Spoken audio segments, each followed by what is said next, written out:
IB.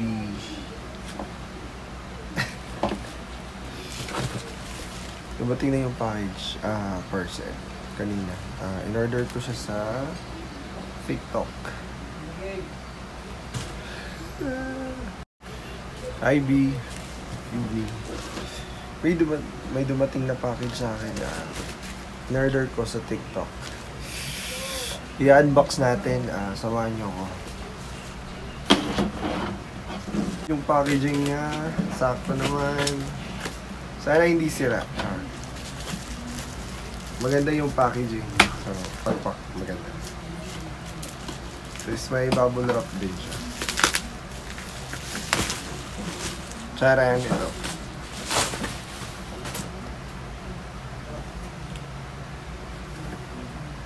So, malaki yung... Ito yung malaki siya, oh. So, check natin. Sana maganda yung quality. Ayan, may box.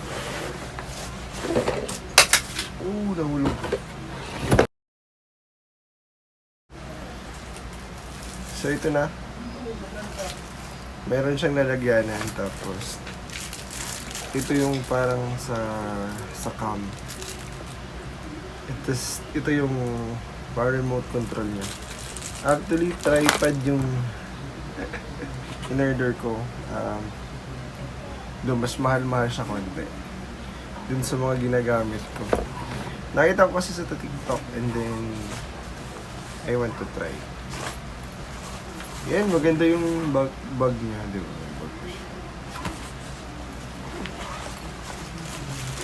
Ayan! Tadaan! Di ba malaki? Tingnan. Solid, oh. Solid, naka-box pa talaga. Tingnan mo yan, oh. Makapal siya. Actually, makapal, oh.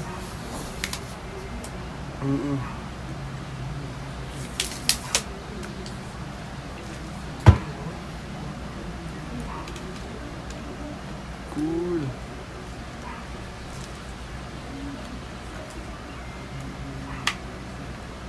Okay, so wait lang. Ano ba ito?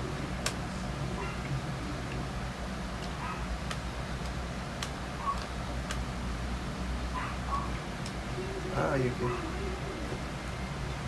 Wait lang, mainit. Ayan. Okay, ganito.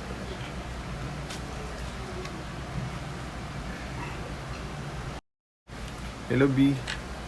Nabudol ako nito. Baka gusto nyo magpabudol. Tripod.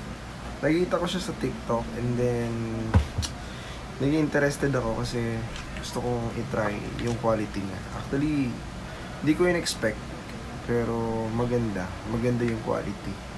Matibay and then pulido. Tapos mabigat siya. And then maganda din yung kasi meron siyang bag niya. So, it can really helpful lalo na sa mga gustong mag-vlog or nagsa-start pa lang mag-vlog. So, they can use this. Napakagandang tripod na pwede mong gamitin during the time na mag-live or mag-vlog ka. So, ayan. Pakita ko man ako. Tapos mahaba siya, B. Hindi lang basta-basta. Mahaba, mabigat, at saka solid. Matibay talaga yung quality ng product or yung material na ginamit. Kasi yung mga ganda nito, tingnan mo. Madali siyang, ganito. So, like, if ever na nagbablog ka, so, it can really help you stabilize din. So, matibay and then solid. Nasa mga amount 600. Tapos, madali lang din yung shipping.